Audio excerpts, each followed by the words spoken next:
চাওক আমি প্রথম কথা আমি আমারটো কৈ লৈছো আমি কোনো জাতি ধর্ম ভাষাক লৈ আমি রাজনীতি নকৰো। আমাৰ কথা স্পষ্ট, সকলো জাতি জনগোষ্ঠী একেলগে থাকিব লাগে, সকলো জাতিৰ মাজত সম্প্ৰীতি সমন্বয় সৃষ্টি কৰিব লাগে। আমি লাঞ্ছিত বঞ্চিত নিষ্পেষিত মানুহৰ দল, আমাৰ সামাজিক ন্যায় সমবিকাশ আৰু সম অধিকাৰ প্ৰতিষ্ঠাই আমাৰ লক্ষ্য। এই মুহূৰ্তত কোনোবাই গাহৰিক লৈ পলিটিক্স কৰিব, কোনোবাই গৰুক লৈ পলিটিক্স কৰিব, কোনোবাই পাকিস্তানক লৈ পলিটিক্স কৰিব, এইটোত আমি সোমাবলৈ নাই। আমাৰ কথা স্পষ্ট যে আমি ইয়াত শান্তিৰে থাকিব লাগে, শান্তি স্থাপন কৰিব লাগে। ইয়াৰ আগতেও বিভিন্ন সময়ত কোৱা হৈছিল যে ইয়াত শৰাইঘাটৰ শেষ ৰণ, কেতিয়াবা কৈছে মোগলৰ আক্ৰমণ, কেতিয়াবা কোৱা হৈছে 100 কিলোমিটাৰ বদৰদিন আজমলক সোমাব নিদিওঁ, বিভিন্ন কথা লৈ পলিটিক্স কৰিছে। এইবাৰ আমাৰ এটা অনুধাৱন হৈছে, এইবাৰৰ ৰাজনীতি আৰু দুখৰ তলত নামি গৈ গৰু গাহৰিত নিবন্ধ কৰিব নেকি আৰু হিন্দুস্তান পাকিস্তানক নিবন্ধ কৰিব নেকি, আমি এই দুটাৰ এটাত ফাকতো ভৰি নিদিওঁ। আৰু সৰ্বসাধাৰণ ৰাইজক আমি কওঁ, ৰাজনৈতিক চক্ৰান্তৰ কাৰণে যিবিলাক অশান্তি সৃষ্টিৰ কাৰণে মূল, এইবিলাকত আপোনালোকে কাণ নিদিব। আপোনালোকে শান্তি সম্প্ৰীতিৰ কাৰণে সকলে গৌৰৱ গগৈৰ জনপ্ৰিয়তা যিটো হৈছে, হয়তো নিশ্চয় বহুতখিনি ভাল আগতকৈ কৰিব। আচল এতিয়া 26 আৰু 10 মাহ বাকী আছে, ব্ৰহ্মপুত্ৰৰে বহুত পানী যাব লগা আছে, পৰৱৰ্তী সময়ত এখনো সিদ্ধান্ত হ'ব। এই মুহূৰ্তত আমি কোনো মিত্ৰতাত নাযাওঁ। আমি স্পষ্টভাৱে কৈ দিছো যে আমি 35টা আসনত খেলিম, আমাৰ কোনো মিত্ৰতা নহয়।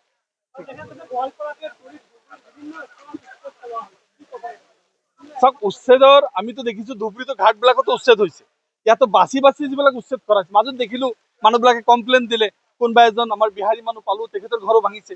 কিন্তু এই যে বাছি বাছি উচ্ছেদ কৰা, এই উচ্ছেদৰ এখন কল্যাণকামী ৰাষ্ট্ৰ হিচাপে প্ৰথম কামটো কি?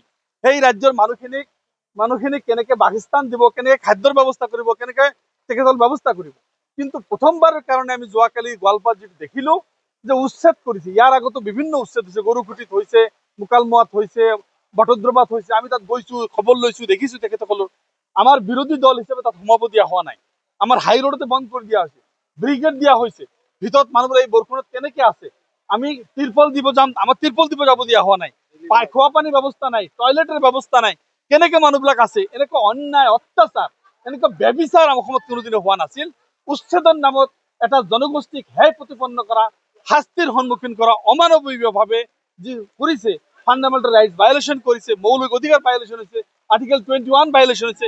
যোৱাকালি আমি এটা সজাতি দল তাত গৈছিলো, সকলো কথা আমি তাত কৈছো, ডিচিৰ লগত, আমি গভৰ্ণৰৰ লগত এইবিলাক কথা পাতি আছো।